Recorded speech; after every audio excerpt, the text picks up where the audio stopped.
Hola chicos, buenos días, ¿cómo estamos? ¿Me escucho bien? Buenos días, profe. Sí, se escucha bien. Ok, muy bien, perdón por el retraso, pero estaba con el otro grupo y tenían dudas y no me dejaban venir para acá, pero bueno, ya estamos de este lado. Muy bien, ¿cómo están? ¿Todo va bien? Vamos a empezar con la segunda clase, más bien con la segunda semana. Vamos a empezar un poquito y luego platicamos, ¿no? De lo de que tenemos pendiente por ahí de la clase que tenemos para reponer, de que les quito una hora los jueves, pero ahorita platicamos de ello, ¿ok? Por cierto, ¿cómo van con ya empezaron a revisar lo de su primera práctica? Más o menos.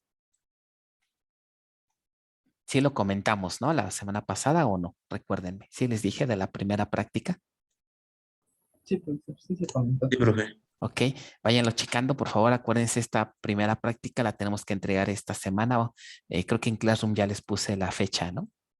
Este, la fecha para entregar esta primera práctica. Bueno, vamos a continuar. También por ahí les puse una tarea en Classroom que es hacer una opinión resumen de un documento que está en Drive, que se llama Intro Base de Datos Distribuida. ¿Ok? ¿Alguien ya tuvo oportunidad de leerlo? Está en inglés, espero que no haya problema con eso, ¿verdad? Díganme, mis hijos. ¿Ya? Ok. Entonces, es un artículo interesante para que más o menos vean todo lo que implica, ¿no? Sobre todo la primera parte. La última parte del documento ya no tanto porque este, es más como que se vuelve comercial, ¿no? Por el autor del artículo. Pero la primera parte es interesante para que vean lo que implica o lo que es distribuir una base, distribuir una base, ¿no? Una base relacional, sobre todo. Bueno. Me preguntan aquí en el chat, ¿una laptop de 4 gigas es funcional? Sí, sí te funciona, pero tu instalación tiene que ser nativa. Con máquina virtual se te va a alentar demasiado. Tiene que ser la instalación nativa para que más o menos aguante bien la base. ¿Ok? Bueno, entonces, ¿qué fue lo último que vimos la vez pasada? Se recordarán, estábamos revisando lo que era la cuestión de la transparencia, ¿no? La cuestión de la transparencia. También tenemos que revisar este documento, ¿no? ¿Se acuerdan? Si pudieron resolver su ejercicio o quieren que alguien no lo pudo resolver. Si lo traen listo como para revisarlo o si quieren lo pasamos al día jueves, ustedes digan. O sea, yo prefiero que lo traigan todo resuelto para que veamos las respuestas y no que ahorita se las dé y pues no es lo mismo, ¿no? Tener las respuestas antes de haber intentado resolverlo. ¿Sí lo hicieron o no? Yo ya lo tengo resuelto en una hoja blanca. Ok, los demás. A mí sí se me pasó resolverlo, profe. Bueno, vamos ¿les parece el jueves sin falta lo resolvemos, ok? Acuérdense, monitoreen su Classroom, ok, ahí vienen las fechas que se les ponen para entregar lo que hay que entregar. Entonces, para que no se les olvide, ahí chequen ahí su Classroom, ahí están las fechas. Esta la habíamos puesto para hoy. Entonces, vamos a hacerlo el jueves, ¿no? Considerando que pues hubo movimientos altas, bajas y demás. Vamos a pasarlo para el jueves para que lo tengan. No se tardan mucho, con unos 10 minutos ya lo tienen, ¿no? Bueno, entonces la clase pasada estábamos platicando de lo que era la transparencia. ¿Ok? Vimos lo que fue la transparencia de distribución, vimos que se subdivide en 3 tipos y platicamos de las diferencias entre cada uno de estos 3 niveles, ¿no? Hicimos algunos ejemplos eh, y ahora vamos a ver el siguiente tipo de transparencia, que también este es interesante, importante, transparencia de transacciones. ¿Qué pasa con una transacción cuando la ejecutamos desde una base de datos distribuida? Primero, antes que otra cosa suceda, quisiera recordar un poquito lo que es una transacción. ¿Quién me dice qué es una transacción en el contexto de una base de datos? ¿Alguien que quiera comentar algo?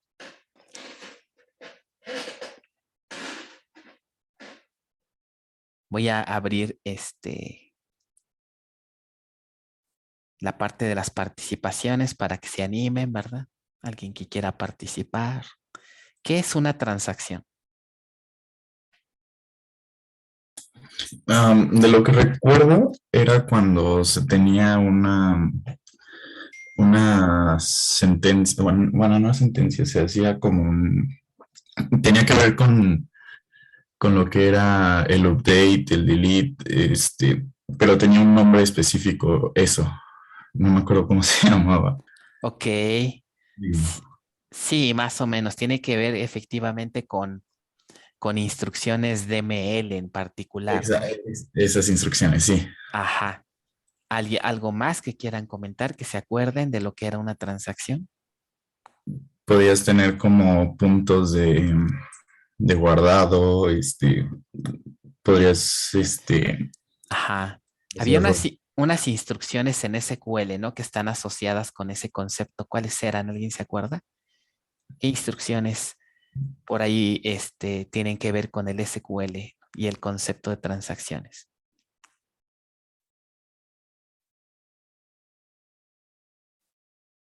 ¿Eran los commits, profesor? Ajá, una de ellas era la instrucción commit, por ahí había otra, ¿no?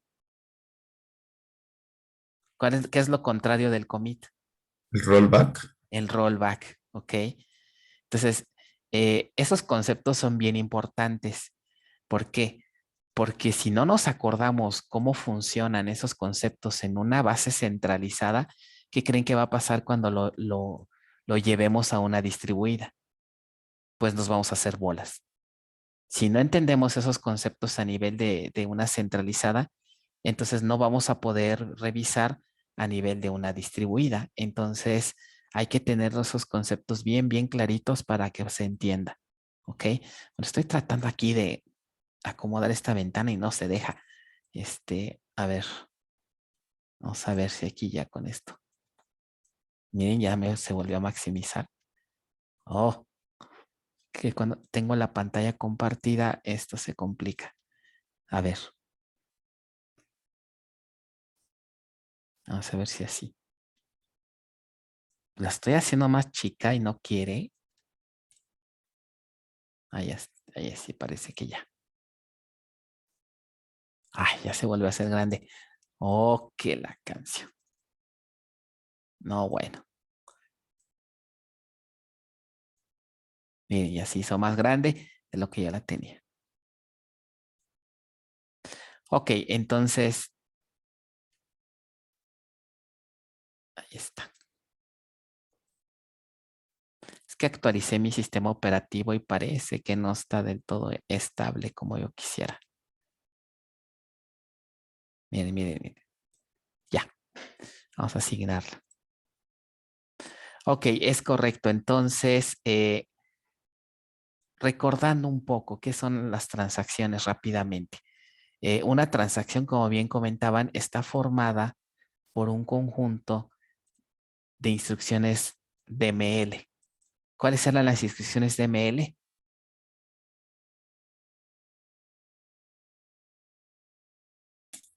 Update, Update, insert, delete. delete, ¿ok? Update, insert, delete, básicamente, ¿no? Entonces, si nosotros juntamos varias instrucciones DML en el concepto de transacción, quiere decir que una transacción va a tener un inicio y va a tener un fin, ¿ok? Cualquier transacción que se inicia tiene un fin, tiene un inicio y tiene un fin. Empieza y termina. Ahora, este término, este fin, normalmente el término de una transacción se indica cuando se ejecuta cierta instrucción. ¿Qué instrucción se acuerdan que debemos ejecutar para indicarle al manejador que una transacción ha terminado? Ahorita las acaban de comentar. ¿Puede ser un qué? Commit. Un commit, muy bien, ajá. O puede ser un qué. La otra opción, normalmente un commit es cuando todo estuvo bien, cuando no hubo errores, cuando no falló absolutamente nada, pero si llegara a haber un error, si llegara a haber aquí un error, entonces esta transacción terminaría y normalmente cuando hay un error, ¿qué instrucción lanzamos? El Rollback. rollback. Lo contrario, que es un rollback. Muy bien. ¿Qué es lo que hace rollback? ¿Qué característica tiene? Por ejemplo, si la transacción viene ejecutándose y de repente ocurre una falla, ¿qué hacemos aquí? Cachamos este error, lo manejamos por acá y como detectamos que hubo un error, lanzamos ¿qué? Rollback. Ese rollback, ¿qué efecto va a tener? Va a deshacer las instrucciones. Exacto. Que todo lo que habíamos hecho se deshace de tal manera que llegamos al estado inicial. Entonces, esta es una propiedad bien importante de las transacciones. ¿Por qué?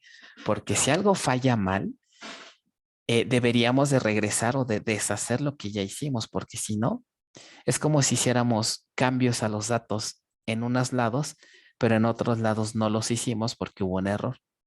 Si unas cosas se hicieron y las otras no, estamos provocando inconsistencias en los datos. Y esas inconsistencias pues no deberían de existir. Entonces, para evitar que la base se ensucie o quede con esas inconsistencias, mientras la transacción no haya acabado, podemos hacer rollback. Eso evita que dejemos las tareas inconclusas. Sobre todo, imagínense, ¿qué tal si es un movimiento bancario? En un movimiento bancario a lo mejor hacen un retiro. Hacen un retiro de 10,000 pesos porque a lo mejor se los van a depositar a otra persona. Pero ¿qué tal si el retiro sí lo hacen, pero el depósito no, a la otra cuenta? Algo falló, la comunicación, la red, muchas cosas pueden fallar. Y si este retiro que hicieron aquí no lo depositan en su destino, y si no cuidaran esto con transacciones, ¿qué creen que pasaría?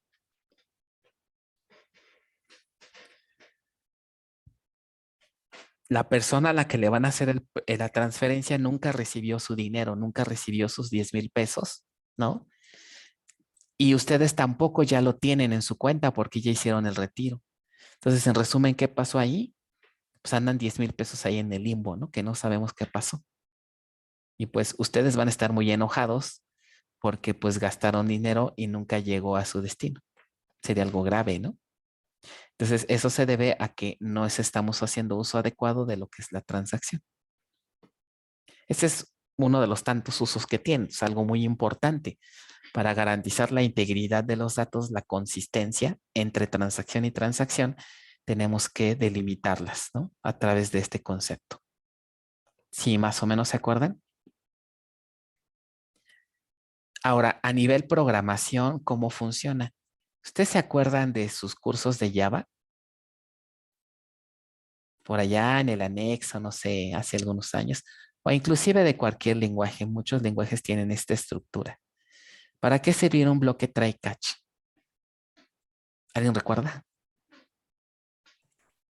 Yo lo usaba para manejar errores. Por ejemplo, si ponía instrucciones en el try que podían Para ser un capturar error. errores o excepciones. Exacto. Entonces, supongamos que aquí hay muchas instrucciones DML que se ejecutan en la base de datos. Y supongamos que aquí inicia la transacción inicia aquí. ¿Ok? ¿Qué pasa si ocurre un error, por ejemplo, por aquí, ya casi al final? ¿Cómo se comporta este bloque cuando se produce un error?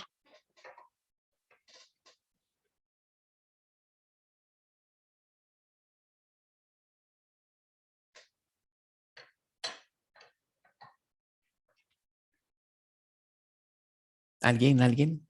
¿Cómo trabaja el bloque try catch? Viene el proceso de ejecución, se ejecuta todo bien, se genera una excepción aquí. ¿Qué pasa?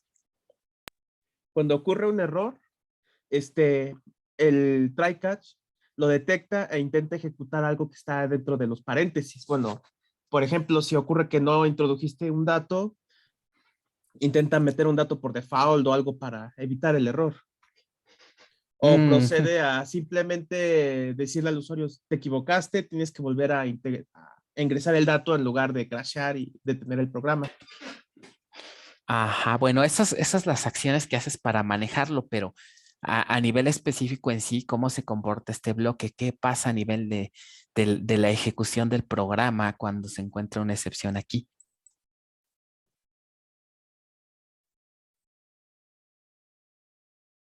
Mm. No se detiene y continúa. ¡Ah! Seguros. No me espanten, ingenieros, que a estas alturas de la carrera no sepan cómo funciona un bloque try catch. Se saca del bloque, ¿no? Ajá, bueno, y luego. Pero ¿a qué se refiere sacar? ¿A qué significa sacarnos del bloque? Entra en el catch y ejecuta. Ajá. A ver, ¿qué es lo que ocurre? Se genera la excepción. La ejecución del programa se detiene aquí, donde ocurrió el error. Aquí se detiene. Y después, ¿qué hace? ¿Qué sigue? Dependiendo del tipo de excepción que se generó, se revisa si puede ser manejada aquí. Vamos a suponer que sí se puede manejar aquí, en este bloque. Entonces, la ejecución continúa, pero en el bloque de acá. El bloque catch, como su nombre indica, sirve para cachar, para manejar un error que ocurrió dentro del bloque. Aquí nosotros podemos poner código para manejar el error como querramos, ¿no? Depende cada caso. Justamente lo que comentaban hace ratito, este bloque podría servir para construir un mensaje de error y enviárselo al usuario, ¿no? Ahora, ¿qué tiene que ver esto con las transacciones? Bueno, ¿en qué partes de este bloque tendríamos que poner el commit y el rollback? Como para garantizar que nuestra transacción se ejecutó correctamente. Al El fin, commit al final del try y el rollback en el catch. Correcto. Entonces, el commit deberíamos de ponerlo aquí. Commit. Porque si llegamos hasta el final de este bloque, significa que no hubo ningún error, por lo tanto, la transacción la podemos hacer válida. ¿Ok? Y si hubo un error, lo manejamos acá y en alguna parte de este catch, por ahí tendremos que invocar ¿a quién? A un rollback. ¿Ok? Bueno, esto es lo que conceptualmente se hace. Hoy en día los lenguajes de alto nivel ya esto lo ocultan. Nosotros simplemente ejecutamos instrucciones a la base de datos y si algo falla, se hace, digamos, el rollback y si no falla nada, se hace el commit implícito. ¿Ok? Pero en realidad lo que sucede es esto, ¿no? Por eso también hay veces que es bueno saber de lenguajes que no son tan de alto nivel porque aprendemos mucho más, ¿no? Aprendemos qué es lo que realmente ocurre. Los lenguajes, entre más alto sea su nivel, nos ocultan cosas que a veces no es bueno porque pues no entendemos bien cómo funcionan realmente las cosas, ¿no? Bueno, pero es correcto, el commit debería de aquí, el rollback viene acá, ¿no? Cuando ya conocemos bien cómo opera, pues bueno, ya no conviene estar haciéndolo así tan a bajo nivel, ¿no? Ya utilizamos algo más alto nivel, eso es bueno, pero también debemos conocer cómo operan las cosas, ¿no? Porque si no, entonces hemos estado en problemas. Bueno, aquí viene toda esta explicación. ¿Qué pasa con las transacciones, con la transparencia? Ahora sí, si ya nos vamos a una distribuida. ¿Ok? Entonces, en una base distribuida, imagínense que están 3 nodos y que por acá un usuario lanza varias instrucciones DML, varios DMLs, ¿no? Vamos a suponer que este primer DML se ejecuta en la primera máquina, los primeros 2, por ejemplo. El siguiente se ejecuta en la segunda, también en la segunda, también aquí. Y el tercero se ejecuta aquí. Y cuando se iba a ejecutar la última instrucción, algo falló. Algo falló. ¿Qué se tenía que hacer entonces? Nuevamente aquí tenemos un start de la transacción, un inicio, aquí inicia. Y el commit tendría que estar por aquí, ¿no? Pero como ocurrió un error aquí, están de acuerdo que implementar como una especie de try catch, como el que vimos, ¿no? De tal manera que si aquí hubo el error, por acá tenemos que manejar la excepción en un bloque, ¿ok? Y acá es donde tendríamos que poner el rollback. O sea, el mismo modelo que en una centralizada. Un bloque en donde tratamos de ejecutar la transacción. Si todo sale bien, hacemos comida al final y si no, lanzamos más bien un rollback. Pero, ¿qué creen que va a pasar cuando esto está distribuido?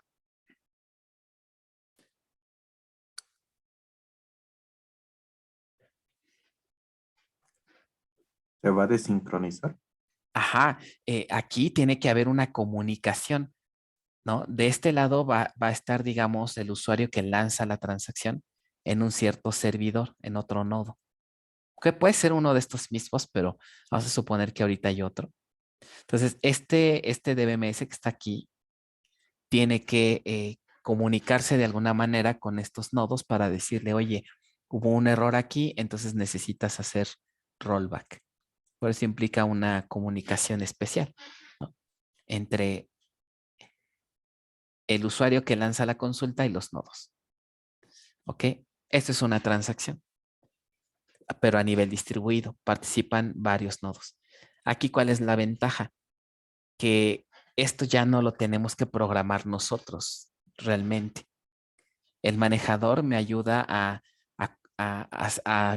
cuando yo invoco un rollback, no me tengo que como preocupar por andarme comunicando con los otros nodos para decirles, haz un rollback, haz un rollback. ¿Por qué? Pues porque el último cambio que se hizo en el último nodo falló. Entonces, eso ya solito el manejador se encarga de hacerlo con el simple hecho de ejecutar un rollback. O sea, en estricto sentido, el manejo transaccional pues es prácticamente idéntico a como si estuviéramos en una centralizada, ¿no? En la centralizada hacemos el rollback como lo vimos hace ratito con el try catch y ya.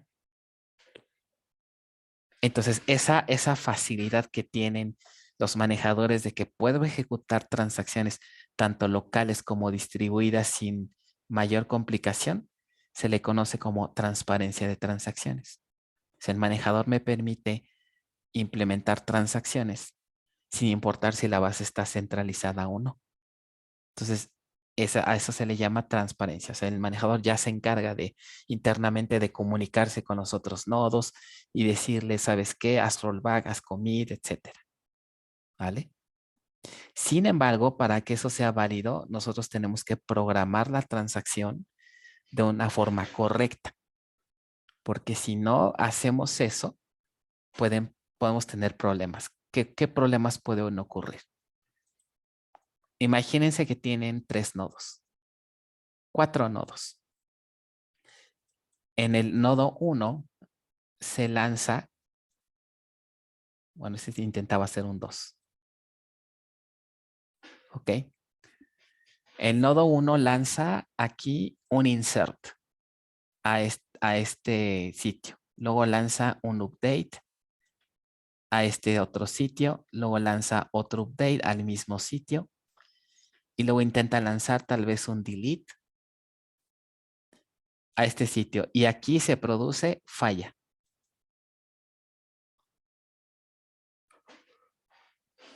¿Ok? ¿Qué tendría que hacer el manejador aquí para resolver esta situación?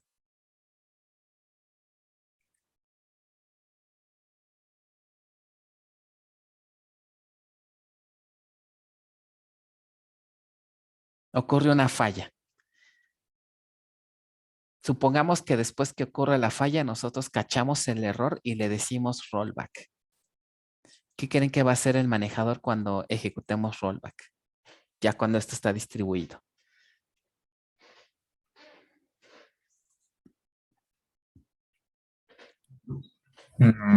¿Podría ser el rollback nada más en el nodo en lugar de desde el primer insert? O sea, hacemos un rollback aquí Ajá. y hasta ahí. ¿Y lo demás queda intacto? Pero, Bueno, pero ¿no creen que eso me causaría una inconsistencia de datos? Porque pues la tarea es desde aquí hasta acá, ¿no? Imagínate que este es hacer un retiro de dinero de un cajero y acá es guardarlo en otro lado. Si tú ejecutas bien esto, pero esto no, ya dejaste tu tarea incompleta, ¿no? O sea, recuerda que para garantizar, o recuerden que para garantizar integridad, ¿qué tenemos que hacer? O se hace bien todo, o mejor me regreso. Porque si no, entonces voy a dejar la base modificada de manera incompleta, inconclusa. Entonces voy a entrar en un estado de inconsistencia, ¿no? Entonces, ¿Qué creen que se tendría que hacer entonces si se lanza un rollback porque ocurre una falla en el sitio 4? ¿Se tiene que hacer un rollback en los demás nodos? Así es. De alguna manera aquí va a haber un coordinador y este coordinador le va a decir al nodo 3, ¿qué crees? Este nodo 3, el nodo 4 algo le pasó, no pudo hacer su trabajo que le correspondía, por lo tanto tenemos que deshacer toda la transacción. El sitio 3 nada más va a deshacer su pedacito que le tocó y después el coordinador le va a decir al otro, ¿no? ¿Sabes qué? También necesito que hagas un rollback. ¿Ok? Entonces, se fijan, hay una comunicación más a detalle entre nodos. Bueno, todo este algoritmo, toda esta lógica de decirle a los otros nodos que hagan rollback, ¿quién creen que lo tengamos que programar?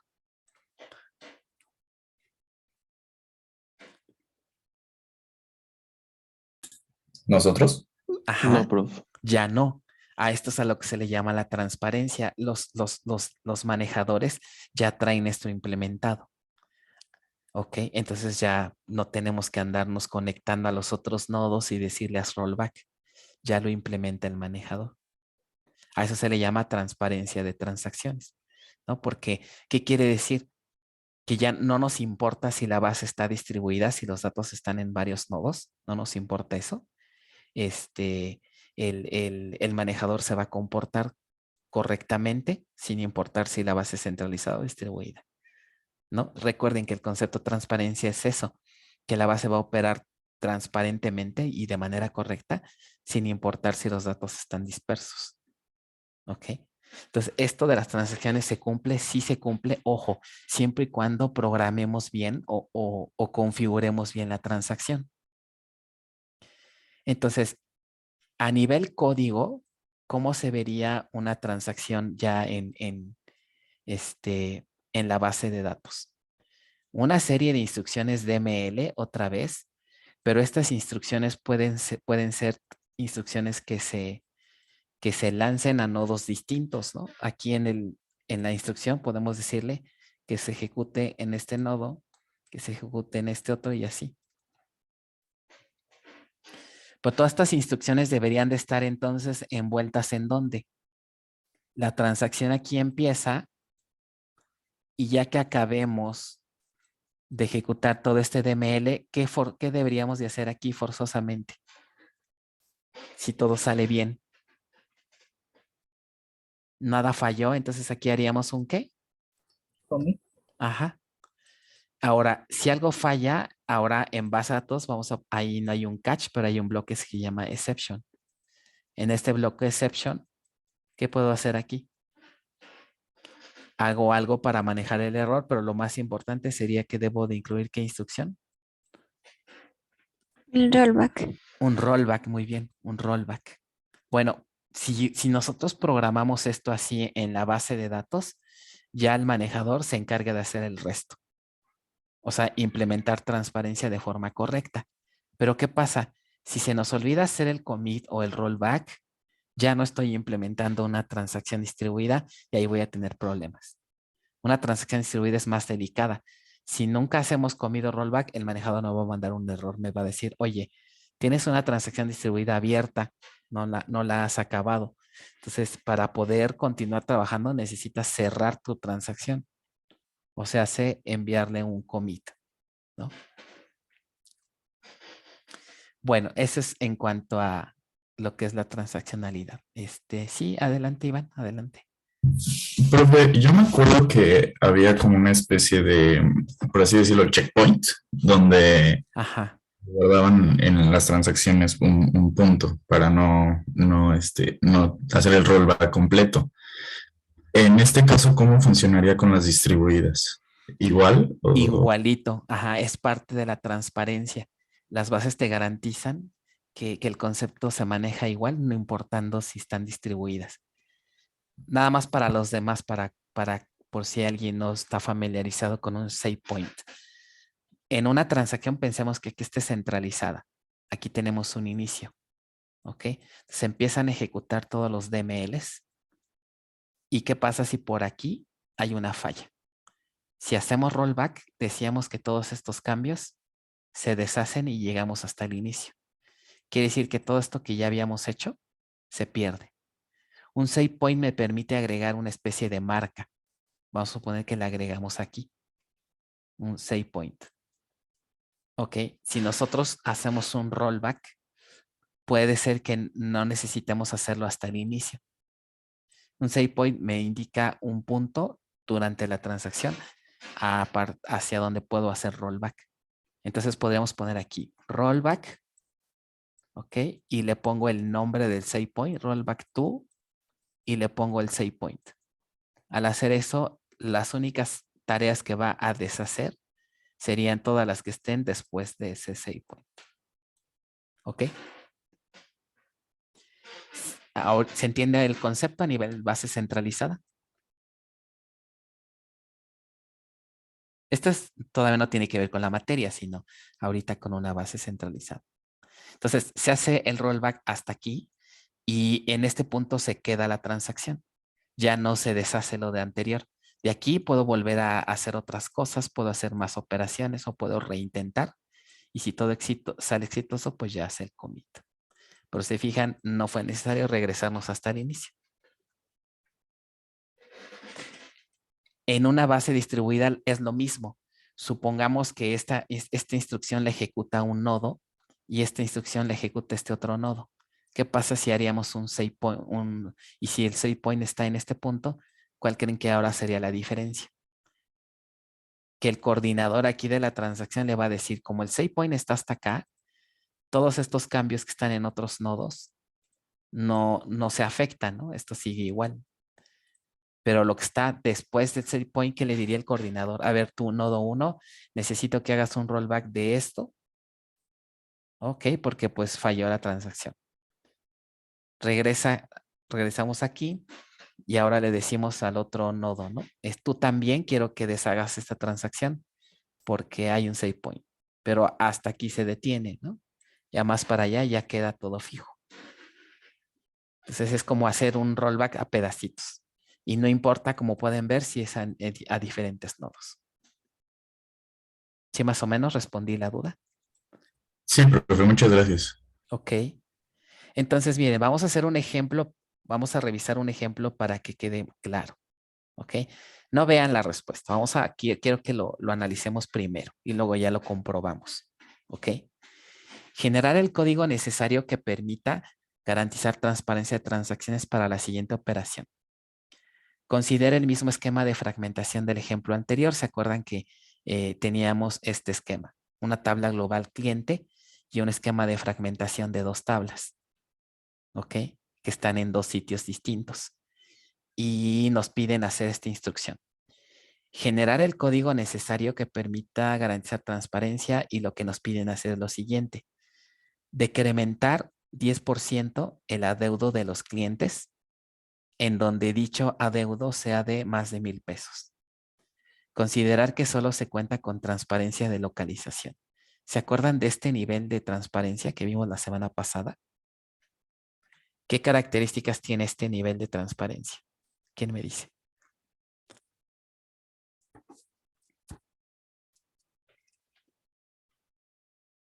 Requieres conocer el nombre del fragmento, ¿no? Ajá. ¿Dónde esté?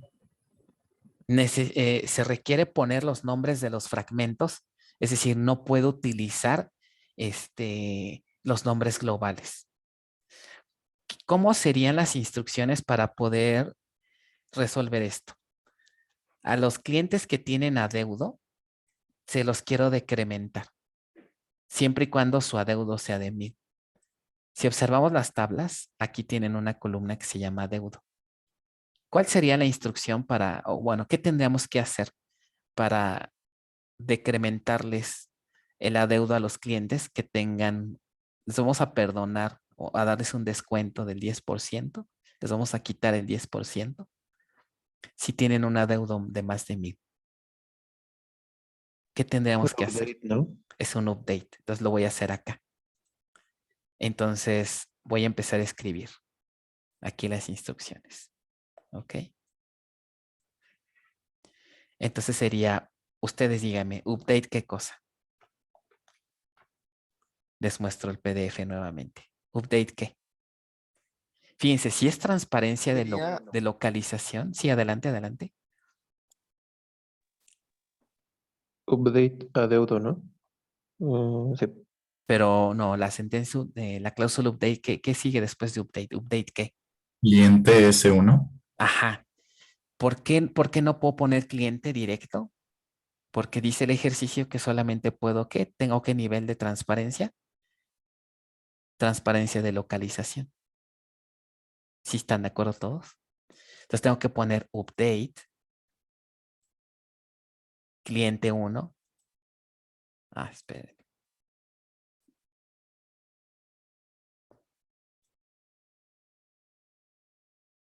Oh, ahí está.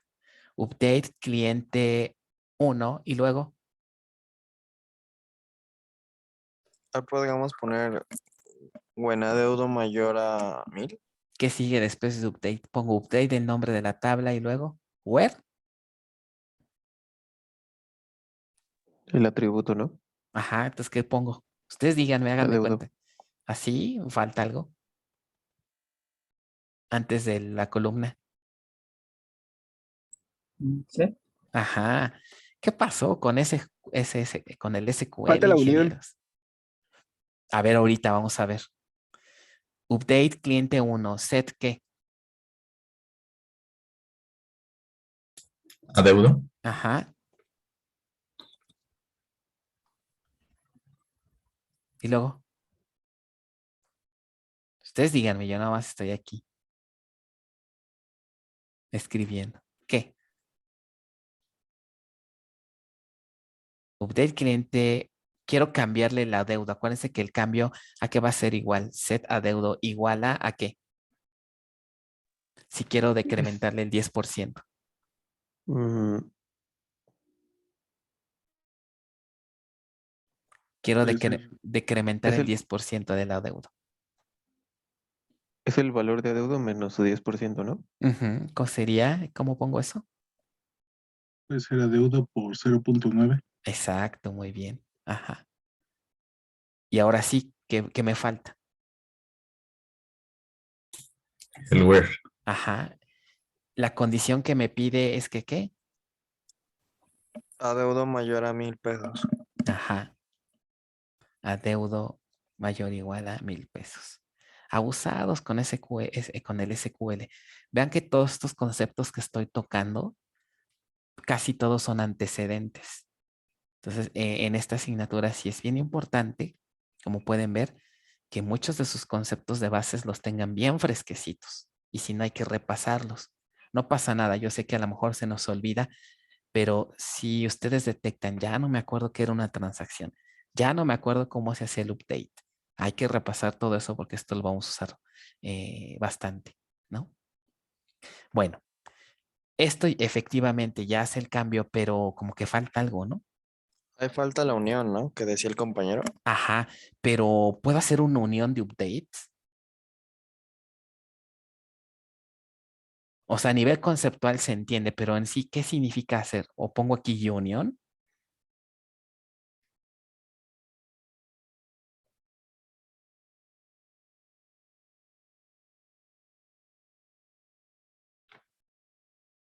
Más bien, ¿o a qué se refiere eso de la unión? Tendríamos que hacer un update en la otra tabla. Ajá, muy bien, tendríamos que hacerlo en el otro nodo, ¿no? Porque aquí ya hicimos la tarea, pero estaríamos decrementándole el adeudo, pero nada más a los clientes que están en el primer sitio. Entonces, en lugar de una unión, más bien sería otra instrucción ¿cuál sería? ¿Cómo sería? La única diferencia, ¿cuál sería? El nombre de la tabla, ¿no? Ajá, update cliente 2, El set. cambio del nombre de la tabla. Ajá, muy bien. Ajá. Set adeudo igual a adeudo por 0.9. La condición pues es exactamente la misma, ¿no? A 1000. Y ahí está. Con esto, digamos, ya hice el cambio en ambos nodos. Pero ahora todavía me falta. aquí hay un problema. Imaginemos que tenemos mala suerte y que esta instrucción se ejecuta bien y esta falla. Por alguna razón, se va a la red, lo que quiera. ¿Qué va a pasar con nuestro programa? Supongamos que este es un script. Tenemos un script que hace esto. ¿Qué problema creen que va a pasar aquí?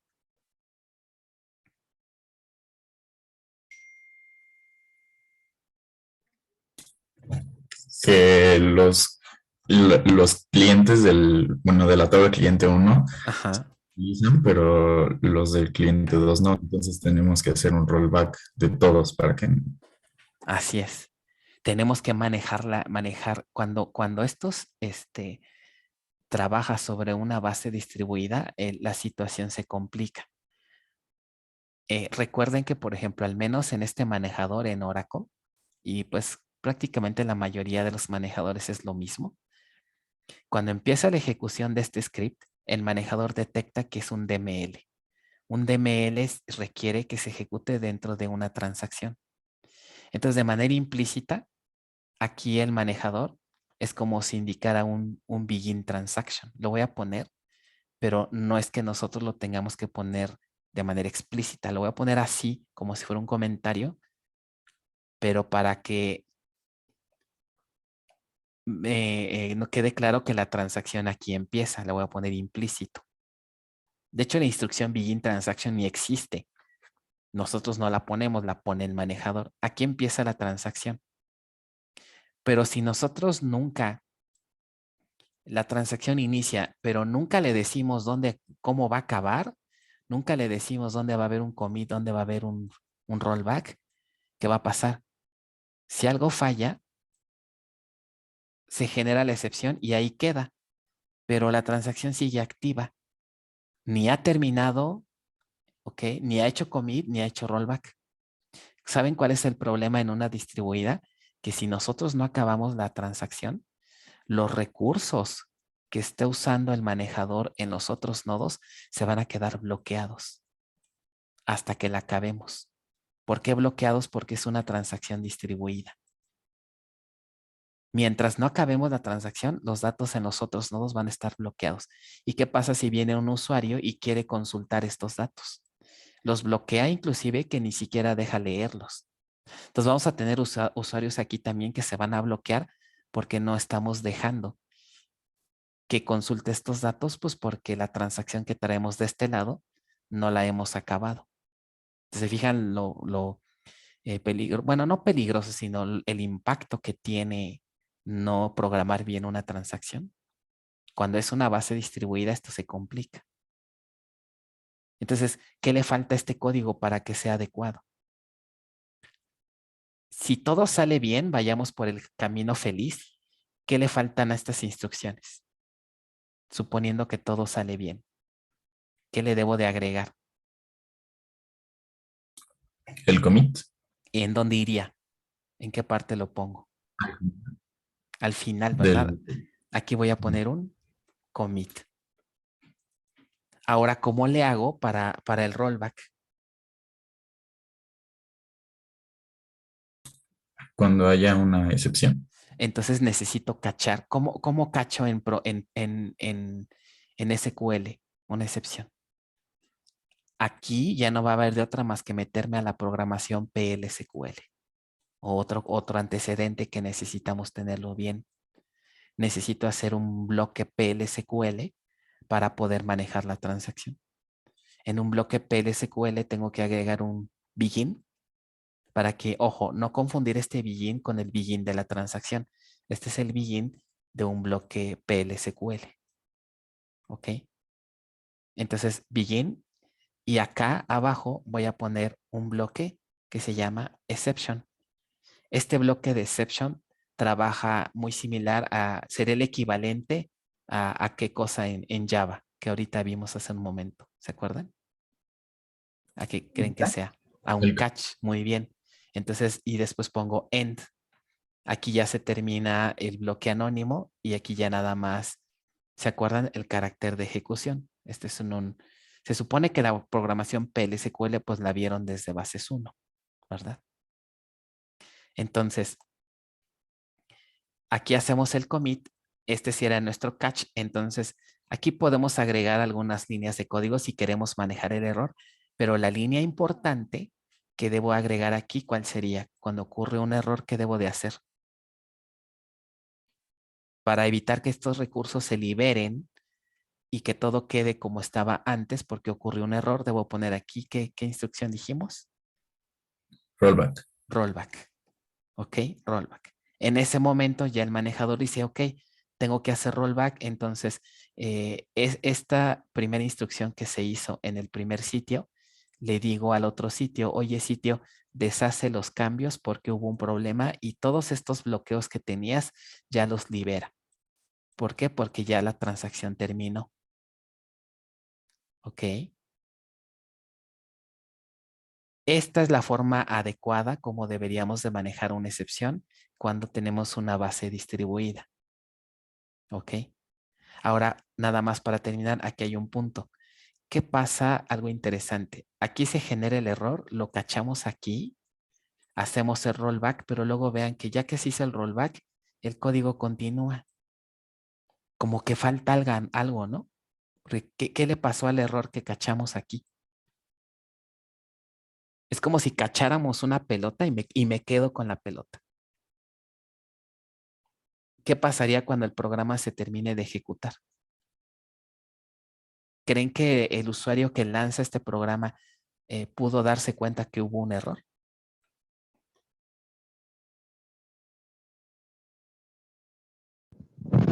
Pues no. ¿Por qué no se dio cuenta? Porque aquí en este bloque cachamos el error y literalmente nos comimos el error. Lo cachamos y no los quedamos. Entonces el usuario que invoca este script ni siquiera va a haber una línea de error, no va a haber absolutamente nada. Sin embargo, ocurrió un error. El script no se ejecutó bien porque hubo una falla aquí. Pero nunca le reportamos al usuario que invoca este programa que hubo un error. Eso es grave, ¿no? Porque pensaríamos que nuestro script se ejecutó correctamente y cuando vamos a comprobar los resultados a los sitios resulta que no se hizo nada. Entonces aquí vamos a entrar en problemas, ¿no? Porque vamos a pensar, pues, ¿qué pasó con nuestro script, no? ¿Lo hizo o no lo hizo? ¿Qué cosa le falta entonces a este programa para que evitar ese detalle? ¿Un disparador? Algo así, ¿no? El error que cachamos aquí, ¿qué debería de ser con el error que ahorita aquí lo cachamos?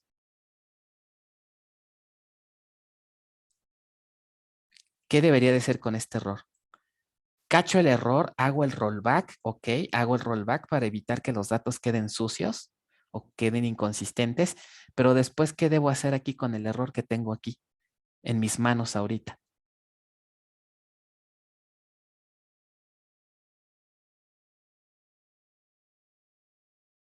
Notificar. Debo notificarle, ¿no? A quien haya invocado este script que hubo un problema. ¿Cómo hago eso? Pues se lo relanzo, ¿no? Sabes que yo hice rollback, pero ahí te va el error, ahí tú sabes qué haces con el error, ¿no? El objetivo del script es garantizar la transaccionalidad. Ya la estamos garantizando aquí, pero pues cuando hay un rollback, pues hubo un problema. El problema ya depende del usuario que invoca el script, saber qué hace con él, pero el programa lo que haría es reenviarlo, ¿no? O relanzarlo. Entonces me hace falta una instrucción que se llama ¿qué? ¿Cómo relanzo una instrucción en PLSQL? Empleando el comando raise, punto y coma. Así. Este comando es bien importante porque lo que hace es que ya hicimos rollback para evitar que no haya inconsistencia en los datos, pero le notifico el error al usuario para que sepa qué hacer. ¿Vale? Es como el throw o el throws el throw en Java, ¿no? Que te permite relanzar un error para que se le notifique al usuario. ¿Sí quedó claro entonces cómo se procesa una transacción distribuida? Sí, profe. ¿Ok? Entonces, nótese que es distinto. Nos metemos en complicaciones cuando es una transacción distribuida.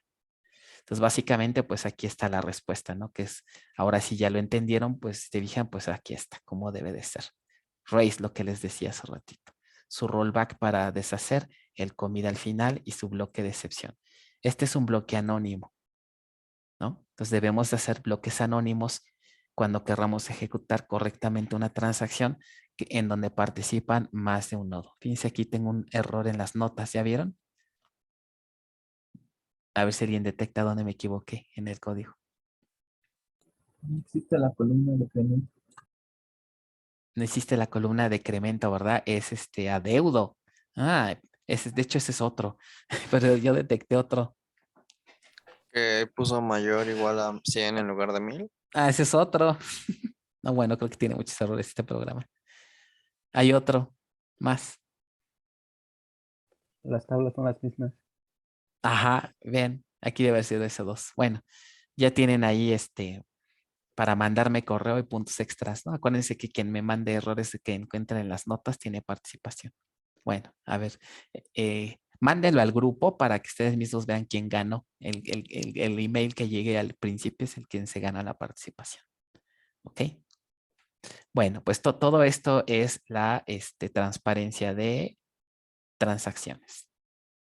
¿Ok? Entonces, hasta ahorita hemos visto dos tipos, transparencia de distribución, transparencia de transacciones. ¿Ok?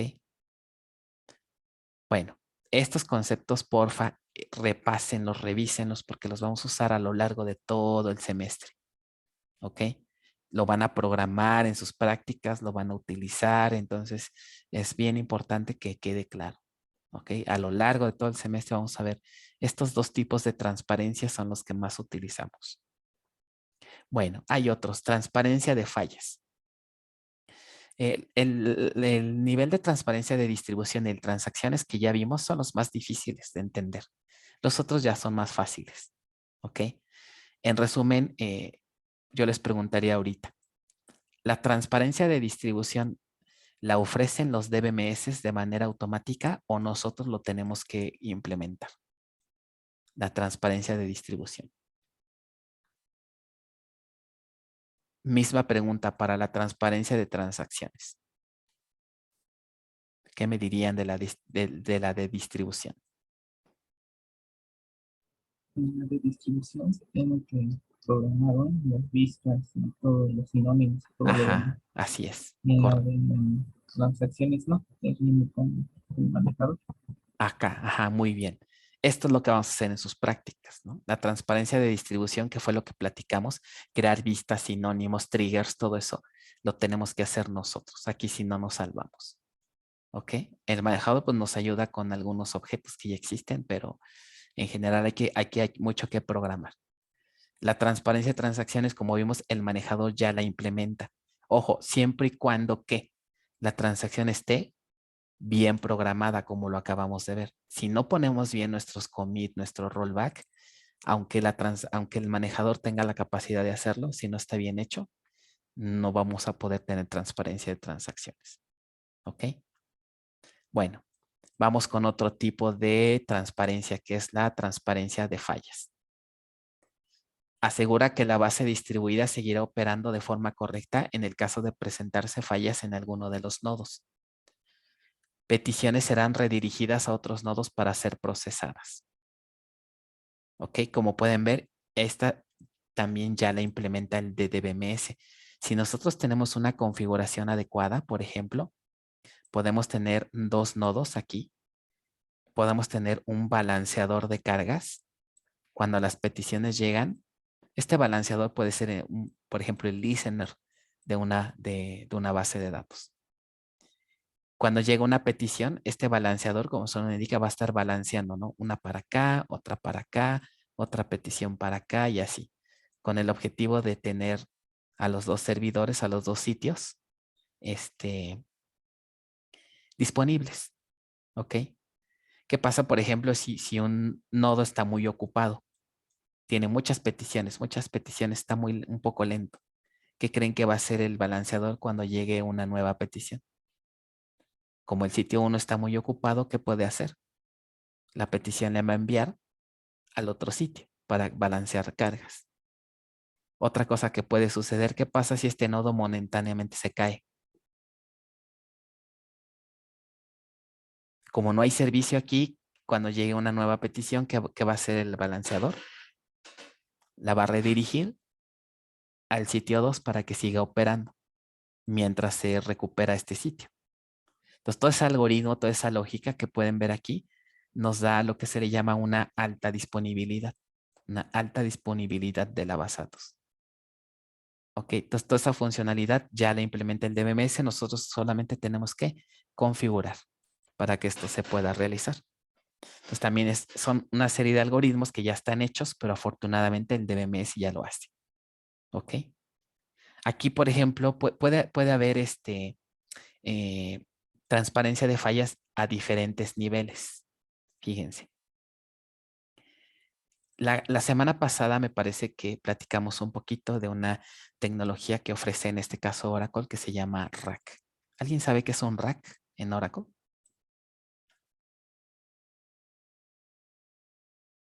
No, profe, de mi parte al menos yo no.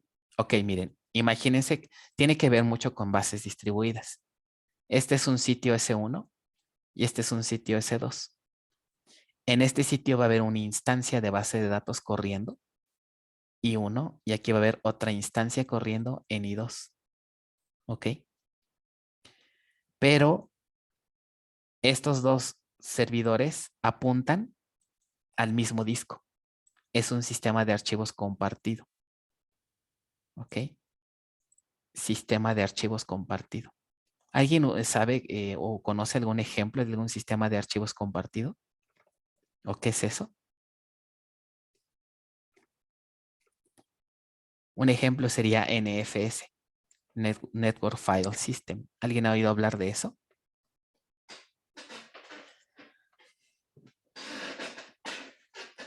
O sea, es como si tuviéramos un disco en una máquina y hay otras máquinas por acá que acceden al disco, pero es totalmente transparente. Cuando guardamos un archivo en este nodo, en realidad el archivo se guarda en un disco que es compartido por otras máquinas. Eso es un sistema de archivos compartido. Entonces, en una arquitectura RAC tenemos dos nodos, un sistema de archivos compartido. ¿Qué quiere decir? Que los datos están en una misma base de datos, en un mismo disco.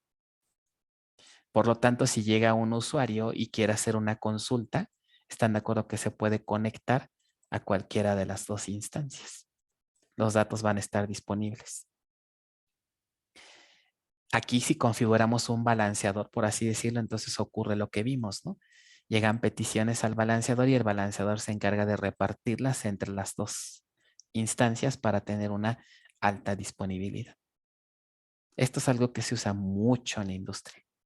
Es una manera de hacer distribución, pero no de datos aquí. Aquí se hace una distribución, pero a nivel de la instancia. Múltiples instancias, podemos tener más instancias.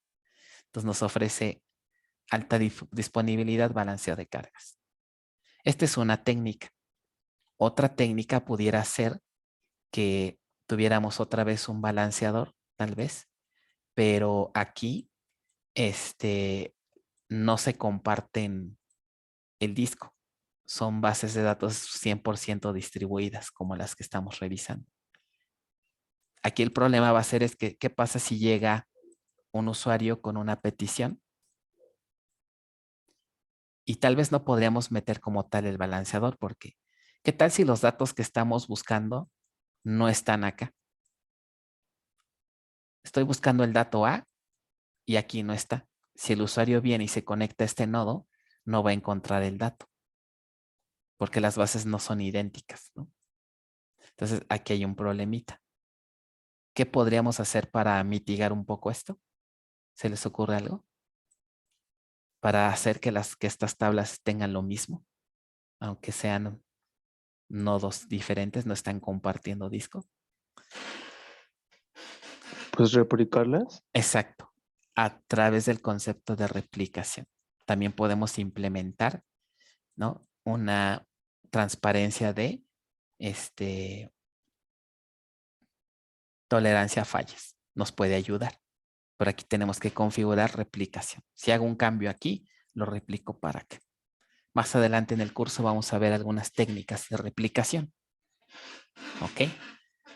Bueno, entonces sí más o menos se entendió lo que es la tolerancia a fallas, la transparencia de fallas. Aquí lo importante, lo interesante, pues es que el DBMS ya lo implementa. ¿Ok? Transparencia de desempeño. Este es otro importante. Aquí la cuestión de distribución estamos apostando a que va a aumentar el desempeño, ¿no? Porque estamos distribuyendo los datos. Ya vimos los beneficios la clase pasada, pero hay que tener cuidado. Porque si no está bien diseñada nuestra base distribuida o si los nodos no están bien configurados, vamos a tener un desempeño bajo.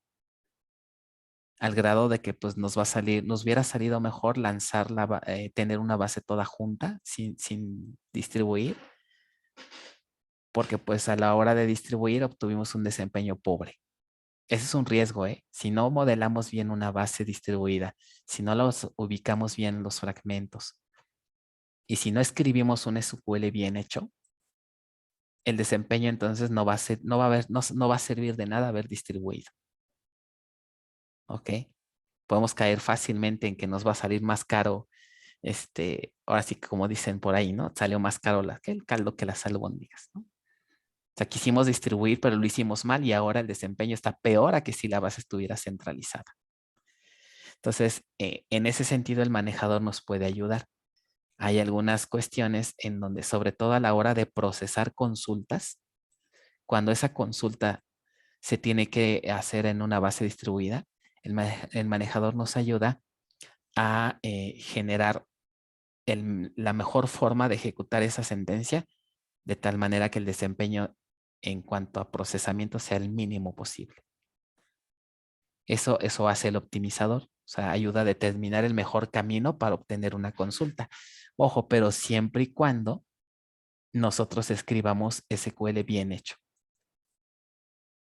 Igual vamos a ver más adelante en algunos temas que cómo podemos escribir SQL para bases de datos distribuidas y de tal manera que implementemos esta transparencia. Si todo está configurado bien y nuestro SQL está bien, entonces el manejador nos va a ayudar a que el desempeño de la base sea, pues por lo menos igual a como estaba cuando eran los datos centralizados, ¿no? Aquí la apuesta, pues que sea mejor todavía el desempeño, pero pues por lo menos debería ser el mismo, ¿no? ¿Ok? Transparencia de heterogeneidad. Cualquier duda, ustedes deténganme, no me dejen avanzar, ¿no? ¿A qué se refiere este tipo? Transparencia de heterogeneidad se refiere a puedo puedo construir una base de datos con RDBMS diferentes. Por ejemplo, una puede ser un Oracle, otra puede ser un Postgres, otra puede ser un MySQL y las puedo interconectar de manera transparente sin que yo tenga que hacer mucho relajo, ¿no? Eso también me ayuda el manejador. Normalmente para que esto sea posible, los manejadores ofrecen lo que le llaman conectores porque son para poder conectar dos bases que son de naturaleza muy diferente. ¿Ok? Entonces, si esto es factible, entonces vamos a formar una base de datos distribuida heterogénea. ¿Ok? Aquella que está formada por manejadores de distintos tipos. Un Oracle, un DB2, etcétera. ¿Ok? Entonces, esto pues también nos ayuda el manejador. Lo único que tenemos que hacer nosotros igual es configurarla. La transparencia de replicación, ya lo platicamos un poquito, es la posibilidad de, bueno, primero, la replicación se emplea ¿para qué? Para cubrir requerimientos como desempeño, confiabilidad y disponibilidad. El ejemplo que vimos hace rato es disponibilidad. Si yo tengo réplicas en todos los nodos, ¿qué beneficios tengo? ¿Se acuerdan que comentamos desde la vez pasada? Que el usuario puede conectarse localmente sin hacer acceso remoto si tiene los datos, ¿no? La otra, al estar replicados podemos tener tablas más pequeñas que las dividimos en fragmentos y podemos crear réplicas de cada fragmento. Entonces, trabajar con grupos más pequeños pues también aumenta el desempeño. ¿Ok? Entonces, ¿a qué se refiere este nivel de transparencia? El usuario no requiere saber si existe una copia en la máquina local. ¿Ok? y de la lógica que se tendría que hacer para ejecutar en caso de que no existiera. ¿Ok? Entonces, el manejador nos ayuda, por ejemplo, sabes que no tengo este dato aquí en este sitio. Entonces, automáticamente el manejador va a redirigir la sentencia a otro nodo donde sí esté. Y al final ya se regresa el resultado al usuario. Entonces, el usuario ni se enteró, ¿no? ¿Qué cosa tuvo que hacer el manejador para recuperar sus datos? ¿Ok? Cuando hacemos una inserción, por ejemplo, ¿qué pasa si hacemos un insert en una base que tiene 2 réplicas? ¿Qué sería lo más correcto? Cuando hacemos un insert en este sitio, ¿qué pasa con el otro? Pues también deberíamos de hacer el insert ahí, ¿no? Ajá, porque si no, entonces ya no vamos a tener los datos sincronizados. Entonces, toda esa complejidad, el DBMS me ayuda a implementarla con relativamente poco esfuerzo de nuestro lado. ¿Ok? Igual, cuando llegamos al tema de replicación, vamos a ver esas configuraciones. Muy bien. Bueno, hasta aquí serían los niveles de transparencia. Tuvimos varios tipos, ¿ok? Como algunos impactan más que otros. Y hasta pues hasta programación tenemos que hacer. Bueno, ¿dudas? ¿Algo que no se haya entendido?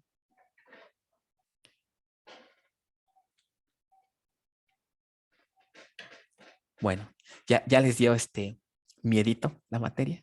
Dicen, chin, ya se acabaron las altas y bajas. ¿O están bien? Es más como que estamos recordando los conceptos, prof. Estamos Exacto. ¿Cuándo dijeron que eran las bajas extemporáneas? No es cierto. casi a fin de semestre, ¿no? Bueno, no sé si este semestre vayan otra vez, pero no lo hagan, ¿no? No me hagan trabajar de más. Ya, mejor échenle ganas, ¿no? Exacto, estamos repasando muchos conceptos, pero los estamos aplicando ya a algo más complejo, ¿no? Entonces, por eso repito, cualquier concepto que vean que no se acuerden, si hay que repasarlo. Muchas veces les cuesta la materia no tanto por los temas que se ven, la temática de distribución, sino por los antecedentes que traen. Algo sí bueno va a pasar en esta materia, ¿no? Van a salir con buen nivel de SQL, acordándose de muchas cosas que a lo mejor ahorita las tienen por ahí medias olvidadas, ¿no? Bueno, vayan repasando también la parte de PLSQL. Si alguien necesita ayuda en esto, avísenme o pueden ir revisando la carpeta del tema 10 de mi curso de bases 1. Ahí hay material, ahí hay un tutorial donde pueden, por ejemplo, la primera parte, los primeros temas, les pueden ayudar para cuestión de cómo se programa un procedimiento almacenado, un bloque anónimo, un trigger, una función, cómo se utilizan los cursores, cómo se maneja una excepción, ¿no? Cómo se declara una variable, cómo se hace un loop, un do while, etcétera. O sea, cosas básicas de programación, ahí viene en ese PDF. Bueno, ¿No podría, de pura casualidad, subir ese PDF al Classroom? ¿O dónde me dijo que lo puedo encontrar? Disculpa?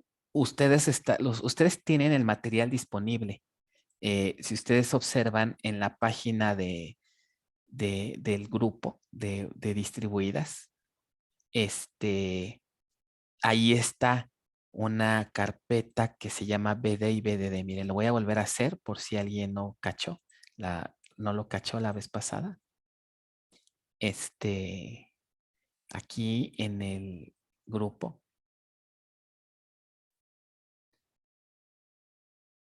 Aquí si hacen scroll, es que por alguna razón aquí en la descripción tienen que hacer scroll y está hasta acá abajo, miren. Ustedes tienen acceso a la carpeta de la materia que es BDD, a la carpeta de bases, que es donde está todo el material de bases 1, y a la carpeta de común. Si tú le das clic aquí, ahí ya vas a ir a la carpeta y aquí ya están las notas y aquí está el PDF del tema 10. Ustedes ahí lo tienen disponible, ahí está. Perfecto, profe, gracias. Ok, para cualquier cuestión de antecedentes, ahí tienen todo el material de bases 1, ¿vale?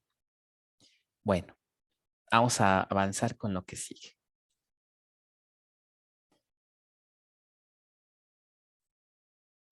arquitectura de un DDBMS, o sea, de una base distribuida. Hay varias maneras de diseñar una base distribuida. Una de ellas es a partir de estas variables: autonomía, distribución y heterogeneidad. ¿A qué se refieren estos conceptos? La autonomía se refiere a que muchas veces en la mayoría de los algoritmos que se ejecutan cuando participan varios nodos, la mayoría de los algoritmos siguen la estrategia de un coordinador. Ahorita lo vimos, ¿no? Con una transacción. El coordinador es el que se encarga de decirle a los otros nodos qué hacer. Por ejemplo, tú vas a hacer esto, tú vas a hacer esto. O sea, los nodos se vuelven como que los esclavos o los workers de un coordinador. Cuando hablamos de este estilo, hablamos de una autonomía pues prácticamente nula, ¿no? Una autonomía de cero, porque los nodos están, digamos, siguen las instrucciones al pie de la letra del coordinador para poder hacer algo. Hay sistemas de bases de datos en donde esta autonomía no es de cero, sino que pueden tomar sus propias decisiones. Aquí no vemos este tipo de bases de datos porque esto ya es más de tema de maestría, ¿no? En maestrías en bases de datos. En otro nivel, digamos, en otro grado se ven este tipo de bases. Entonces a eso se refiere este concepto. Podemos tener bases de datos distribuidas con cierto grado de autonomía. Tienen su nombre particular, ahorita lo revisamos. Distribución, bueno, es lo que estamos viendo, ¿no? Se refiere a qué tanto realmente los nodos están independientes, ¿no? Como vimos al inicio del semestre, que lo único para que sea una base distribuida 100%, lo único que deben de compartir es la red. Perdón, la red es lo único que se debe compartir. Entonces podemos tener varios niveles. Cuando tenemos una distribución al 100%, o sea, cuando lo único que se comparte es la red, hablamos de una distribución punto a punto. Lo contrario, o más bien otro nivel de distribución sería cliente-servidor, en donde la base está centralizada en un solo nodo y todos los otros nodos en realidad se vuelven clientes porque se conectan aquí para obtener datos. Pero aquí pues obviamente no hablamos de una base distribuida, ¿ok? Como tal. Y la otra pues no hay distribución, o sea, todo está centralizado. Heterogeneidad es la otra variable. Heterogeneidad se refiere, como les comentaba, a qué tan diferentes son las bases de datos en cada nodo. La diferencia puede ser no nada más a nivel del propio DBMS, sino también puede ser a nivel de hardware, si tenemos hardware diferente, inclusive si tenemos sistemas operativos diferentes. O sea, podemos tener bases de datos que forman una distribuida, pero pueden estar instaladas en plataformas distintas, ¿no? Algunos tal vez en Linux, otras en Windows, o pueden tener hardware distinto y entonces formaríamos una base de datos distribuida heterogénea. Entonces, si hacemos una combinación de estas variables, tendríamos algo así. Por ejemplo, si graficamos algunos puntos, ¿no? En este plano, observen, por ejemplo, este punto que está sobre el eje Z, ¿no? El eje Z representa distribución. ¿Qué significa que esté un punto sobre el eje Z? Que las coordenadas del eje X y el eje Y son 0, ¿no?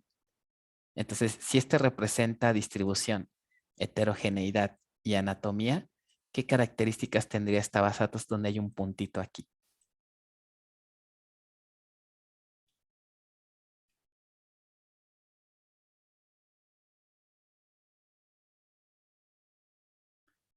Que las variables de autonomía es 0 y la variable de heterogeneidad es 0 y la de distribución es mayor a 0. ¿Qué características tiene esa base distribuida?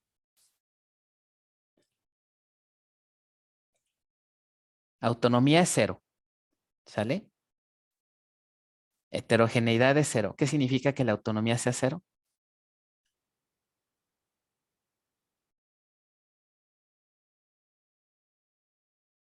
Tiene un coordinador. que el coordinador es el que se encarga de todo, ¿no? Son bases de datos que están a expensas de lo que diga el coordinador. Heterogeneidad, si es cero, ¿qué significa? Que no sería integrable con otro tipo de bases. Ajá, que todo el software es idéntico, ¿no? En los nodos. Mismo sistema operativo, misma base de datos, misma versión. Todos son, o sea, como que los nodos son idénticos, son como que nodos espejo, ¿no? Todos tienen el mismo software, el mismo hardware. Entonces, si todo eso se reúne a este tipo de base de datos, se le llama base de datos distribuida punto a punto. Este es el tipo de base de datos que estamos trabajando nosotros. Lo único que comparten es la red porque la distribución está a todo lo que da, o sea, no comparten nada más que la red. Son bases de datos homogéneas y son bases de datos que no tienen autonomía, que todos los algoritmos para trabajar entre ellas usan el estilo de coordinador y esclavo, por así decirlo. ¿Ok? Este es el tipo de bases de datos que estamos viendo en el semestre. Hay otras variantes que no vemos en el semestre, pero también existe. Por ejemplo, una base de datos federada, ¿qué características tiene si el punto se ubica aquí? ¿Qué características tenía una base que está en este punto respecto a estas tres variables? A ver quién me dice.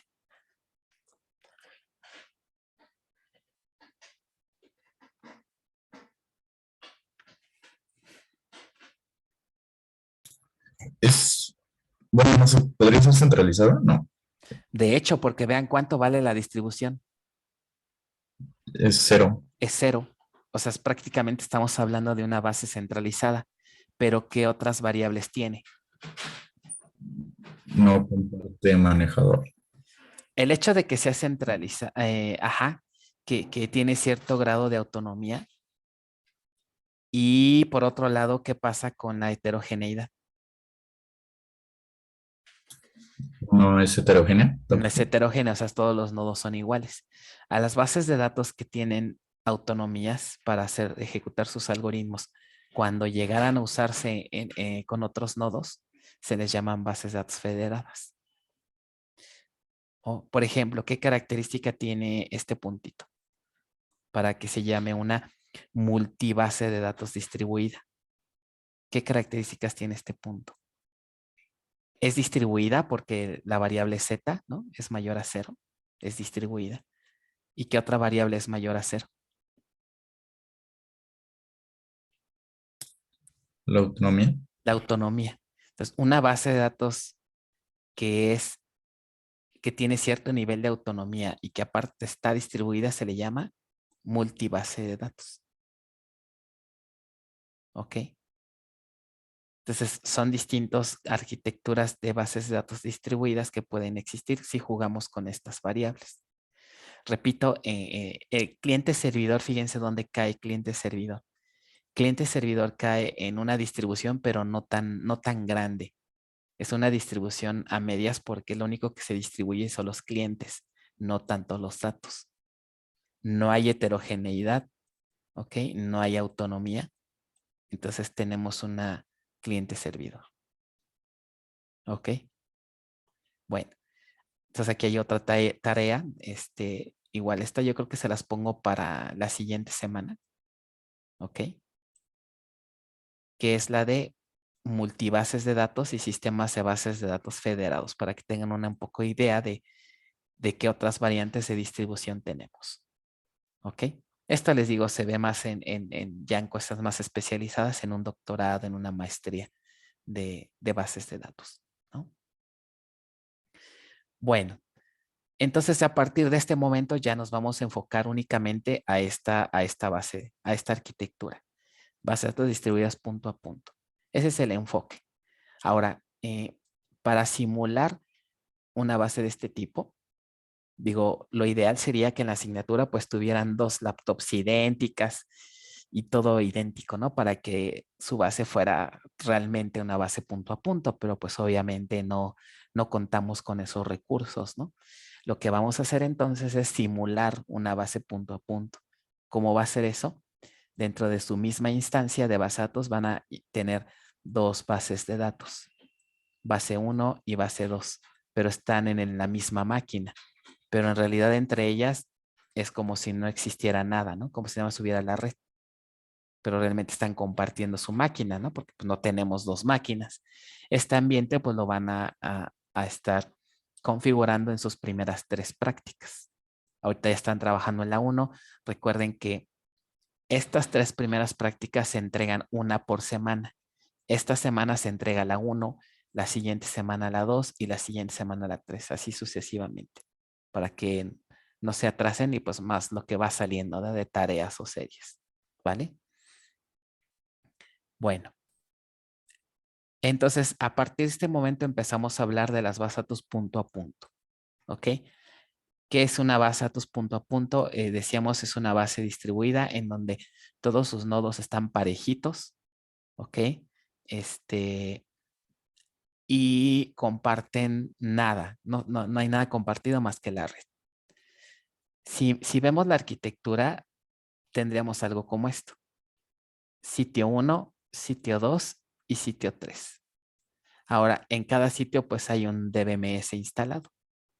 Ahora, mi pregunta es, ¿observan alguna diferencia entre estos diagramas?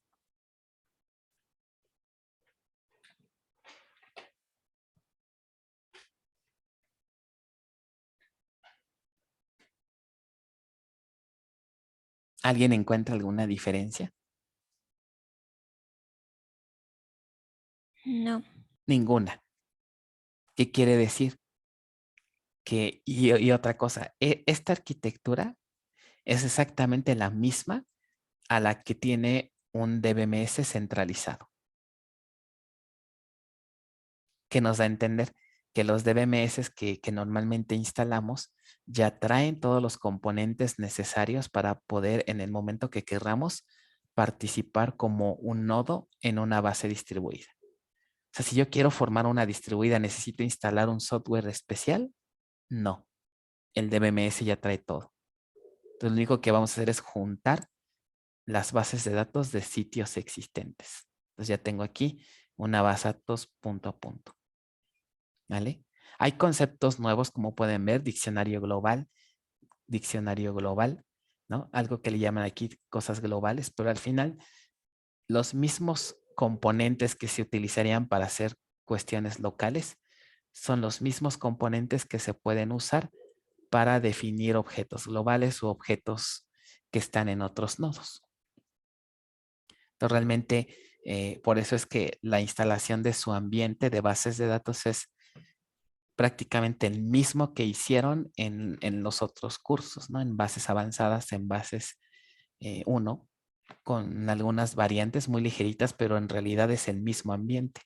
Nos sirve igual para bases distribuidas. ¿Ok? Bueno. Eso es en cuanto a lo que es una base de datos punto a punto. ¿Ok? Entonces aquí viene pues básicamente los componentes que tiene cada, cada nodo, pero somos estrictos, estos componentes son los mismos que tiene una base centralizada. Por ejemplo, un diccionario de datos, que si este manejador lo llevamos a una base distribuida, el diccionario, por así decirlo, se convierte o se divide en 2. Objetos que representan que representan a toda la base, objetos globales, ¿ok?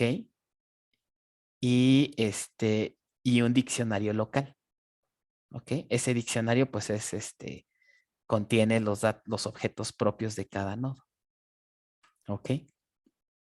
Bueno, aquí les mandaron una liga, no sé de qué sea. Es un grupo de WhatsApp por lo que veo. Supongo de la materia, ¿no? Algo así, pero no sé. ¿Vale? Bueno. ¿Dudas hasta este punto con la descripción de los componentes?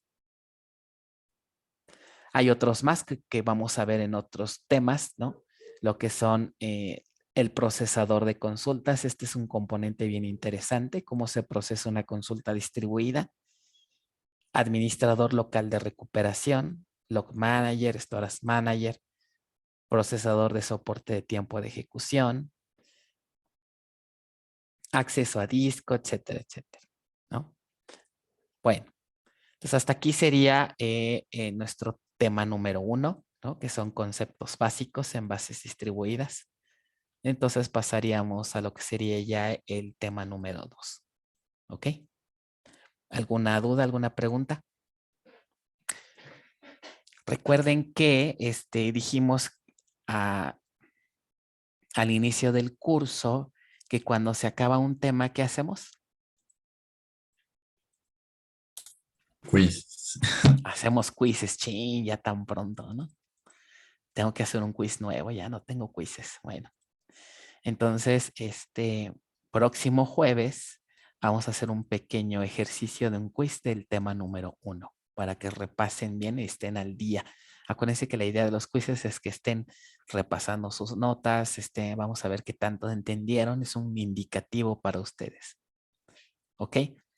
Bueno, aprovechando que los jueves les corto clase, lo que vamos a hacer es que al final de la clase les pongo el quiz y ya yo me desconecto y ustedes se quedan unos 10 minutitos más y hacen su quiz y luego ya se retiran.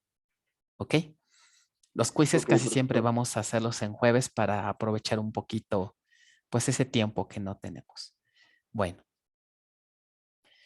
Vamos a pasar, bueno, antes de pasar al siguiente tema, quisiera ver lo de la clase extra. Ya ahorita ya todos más o menos ya tienen sus horarios definidos.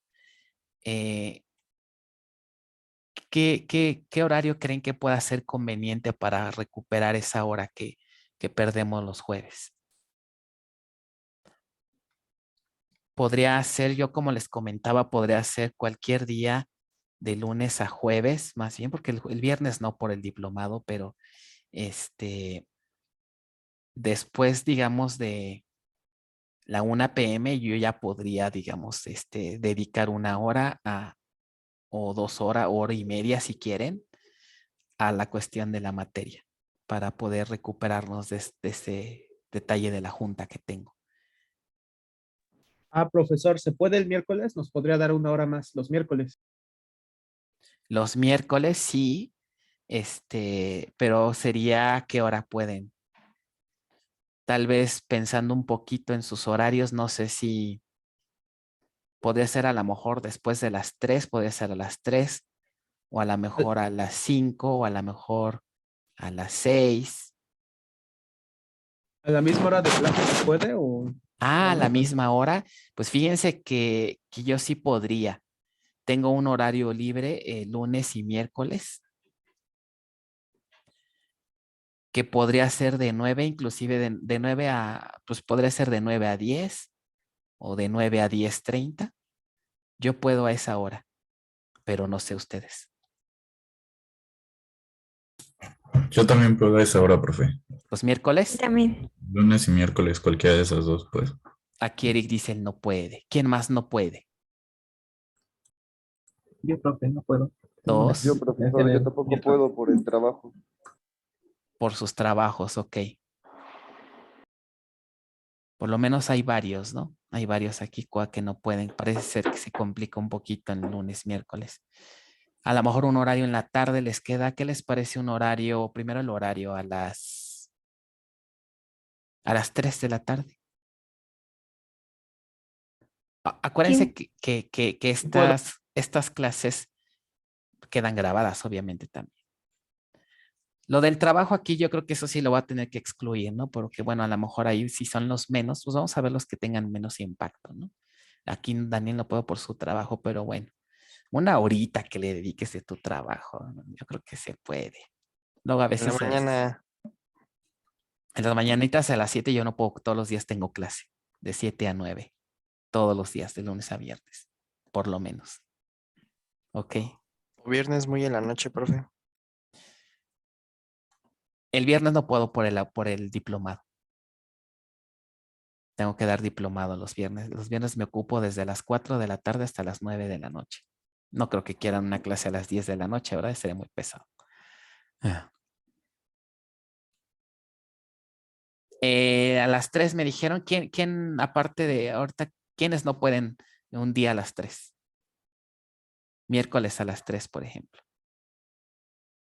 ¿Quién de plano no puede miércoles a las 3? Vi ahorita que había un compañero.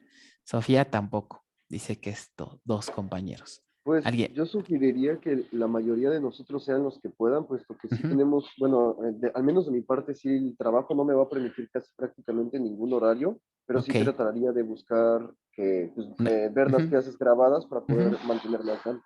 Sí, exacto, es lo que estoy tratando de ver en un horario en donde sea el impacto mínimo, ¿no? Hasta ahorita veo 2, miércoles a las 3. ¿Alguien más aparte de... tú, Sofi, crees que puedas acoplarte con los videos? Nada más sería de esa clase. No sé si sea factible. Bueno, a ver si ahorita nos contesta. Dice que sin problema. Entonces yo creo que quedaría, ok, ya sea cualquier día que ustedes me digan, por ejemplo, de ustedes dos que tienen el detalle, que son los únicos, si lo cambiamos de día habría algún detalle, podrían unirse o cualquier día se les complica. Sobre todo Sofía, tal vez Daniel, pues por lo del trabajo, ¿no? Pero no sé si aplique para Sofía igual, cualquier día. Lo puedo cambiar, a lunes, tal vez, jueves.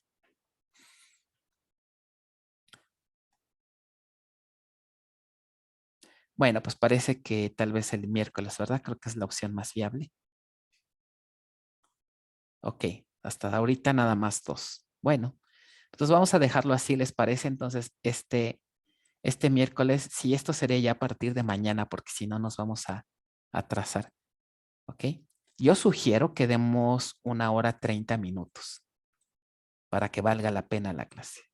Acuérdense que en esta materia, si tenemos un poquito de más tiempo, podemos ver las cosas un poquito más a detalle y podemos ver más tecnología para que pues su nivel aumente, ¿no? Beneficio para ustedes. Por mí no hay problema. Si quieren, ¿les parece si damos 1 hora y media? Nada más. En teoría necesitamos recuperar 1 hora, pero pues vamos a dar unos 30 minutos extra. ¿Sí está bien? Sí, Ok. O sea, quedamos entonces, nuestra clase va a ser entonces miércoles a las de 3 a 4:30. A más tardar 4:30. ¿Ok? A partir del día de mañana. Misma liga, ajá, todo igualito. La misma liga, nada más cambiamos el horario. ¿Vale? Muy bien, chicos. Pues bueno. Cualquier cosa, si se les complica, avísenme, podemos cambiarlo, ¿no? Y si de plano no les funciona a los videos, por ejemplo, a los chicos que no se pueden unir, después podemos programar una sesión en Zoom. De hecho, también eso les iba a comentar. Yo puedo dedicar, por ejemplo, los lunes y los miércoles de 9 a 11 de la mañana. Podemos dedicarlo a asesorías en general. Cuando alguien quiera una asesoría o nos ponemos de acuerdo y hacemos, bueno, obviamente las vamos a hacer abiertas para quien entre, quien quiera. Si ustedes me dicen, oye, quiero una asesoría para lo que quieran, algún antecedente, algún tema que no se acuerdan, algo que les esté costando trabajo, a lo mejor una práctica que no les sale, una serie, lo que necesiten, avísenme y con gusto podemos programar una sesión así como esta, con Zoom, toda la cosa. Y ahí el tema es libre, ¿no? De lo que quieran revisar. Ok, pues el lunes, miércoles de 9 a 11 en ese horario puedo. Y bueno, ya si no pueden ese horario, pues igual avísenme, lo podemos poner en otro horario. Bueno, entonces vamos a hacerle así a ver qué tal nos va.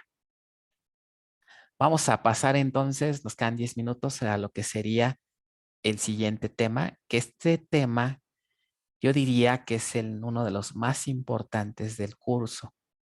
En este tema lo que vamos a revisar es diseño de una base distribuida. Entonces, básicamente aquí vamos a aprender primero, cómo hacer distribución de datos y segundo, cómo hacer ubicación. ¿Ok? Tanto distribución como ubicación de los fragmentos que generemos. Entonces, el tema es diseño de bases de datos distribuidas. ¿Ok? Vamos a empezar por revisar este subtema que es principales estrategias de diseño. Para hacer una distribución, Básicamente hay dos técnicas, algo que le llaman el proceso top-down y el proceso bottom-up. ¿Cuál es la diferencia? En un proceso top-down normalmente la traducción sería como que de arriba hacia abajo, ¿no? De arriba hacia abajo. Aplica normalmente de arriba hacia abajo cuando es una situación en donde no hay absolutamente nada, es decir, partimos de cero, no hay bases existentes, ¿ok?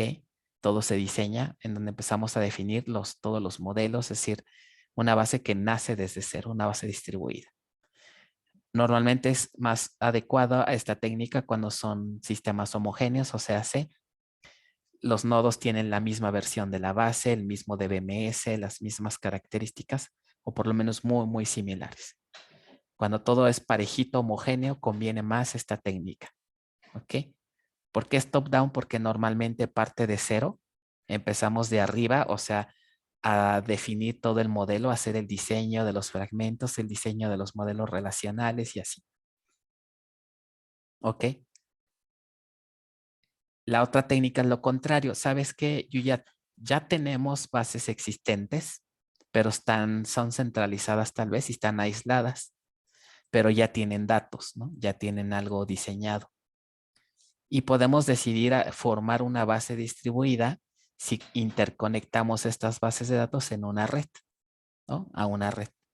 Entonces las interconectamos, siguen siendo independientes, pero puedo formar una base distribuida. ¿Ok? Con bases existentes. Entonces, básicamente aplica cuando ya hay datos existentes o ya existen los nodos con bases instaladas. ¿Ok? Entonces decidimos unirlas o conectarlas para poder resolver tareas comunes, para compartir datos, etc. También es útil cuando hablamos de multibases de datos, ¿no? Cuando hay por ahí cuestiones de autonomía, ¿no? El curso se enfoca básicamente a esta técnica, ¿no? Un proceso top-down.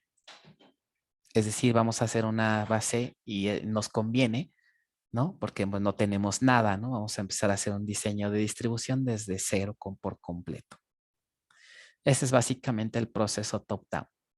Ya entrando un poquito más a detalle en un proceso top-down, la metodología para hacer o diseñar una base distribuida, aquí volvemos un poquito a antecedentes.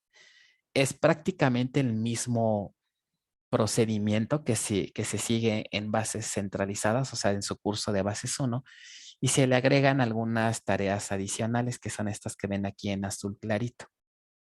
Todo lo demás, lo que ven en este otro azul y en naranja,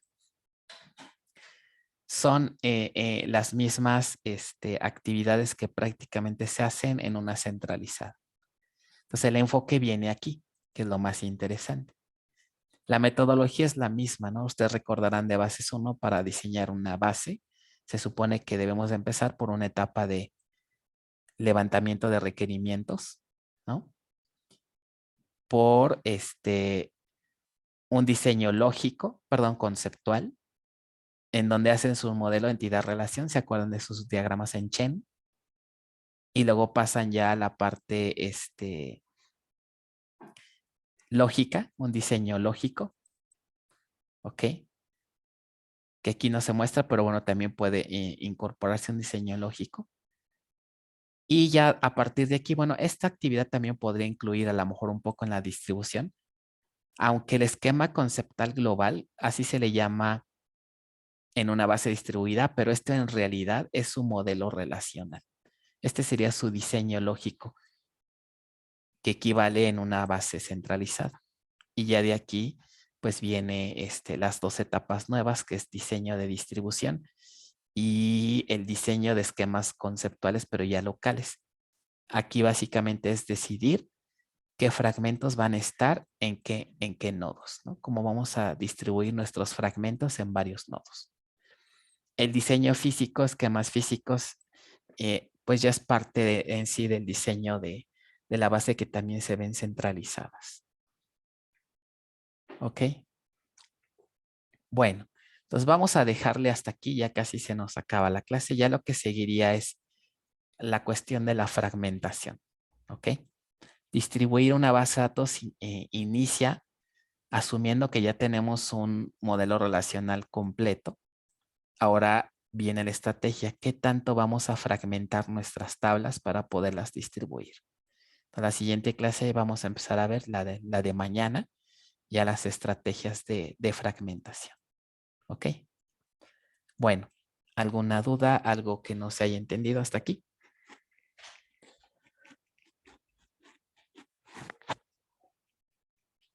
Muy bien, chicos, pues quedan 3 minutos, pero bueno, ya vamos a dejarlos. Ya no da tiempo de empezar a ver este subtema, entonces vamos a dejarle hasta este punto. Cuídense, nos vemos entonces el día de mañana a las 3, recuerden. A las 3, de 3 a 4:30 va a ser nuestra clase. ¿Ok? No voy a modificar el horario de Zoom porque no me deja. Si pongo horarios distintos no me deja, pero bueno, vamos a manejarlo así. Bueno, buen día, nos vemos, hasta luego. Hasta luego, profesor. Hasta luego. Hasta luego, Hasta profesor. luego. Gracias. Bye. Profe, Mande. yo tengo una duda. Ajá. Bueno, también estoy en avanzadas con usted, pero no sé si eso afecte en las prácticas o algo. No sé, la configuración de Oracle Ajá. o la instancia, o qué se puede hacer ahí. ¿Puedes compartir tu mismo sistema operativo? O sea, Ok. el Oracle Linux es el mismo. El software es el mismo. En la práctica, aquí en distribuidas, la práctica 2 sería equivalente a una partecita del ejercicio práctico 3 de avanzadas. Ajá, sí. O sea, puedes instalar el software hasta la parte del software, todo es igualito. Te puede servir para las 2 materias. Donde ya hay diferencia es cuando hagas la base de datos. La base de datos para avanzadas es diferente a la base de datos de aquí. Aquí vamos a crear un container database para distribuidas para que tengas 2 nodos y en avanzadas no. En avanzadas es una instancia sencillita. Sí. No es un container. Entonces, hasta ese punto todo lo puedes reutilizar. Ya de ahí, lo que tendrías en tu ambiente es un software de Oracle con 2 bases de datos. Ok, perfecto. Entonces, en tu caso particular, sí necesito que le asignes más espacio a tu ambiente. ¿Es nativo? Sí, 2 nativos. Ok, si puedes asignarle pues como unos, ¿qué será? Pues unos 80 gigas, bueno, por lo menos unos 60 gigas. Pero si tienes más, entre 60 y 80 está bien. Ok, perfecto. Ok, vale. Sí. 60 gigas, creo que 80 me fui muy alto. Ok. 60 está bien, ¿vale? Sí, profe, es que, bueno, el semestre pasado también estuve con de novatas, pero bueno, problemas. Y Ok. sí llegué como hasta el tema casi 3, el tema 2, algo así. Pero sí vi que estábamos moviendo demasiado, entonces como que me dio miedo que la configuración de unas cosillas se afectara ahorita con esto o que tuviera problemas. Pero no, ¿verdad? Ese es el chiste de avanzado. Le vamos a hacer vamos a meter mano a muchas cosas. Sí. Pero pues si consiguiendo todo bien, la teoría y todo, no tiene por qué haber problema alguno. Ah, ok. Y si no, Bueno. pues ahí yo te puedo ayudar en esa cosa, en esas cuestiones. Ah, ok. Bueno, vale. Sale, chicos. Hasta luego, bye igual.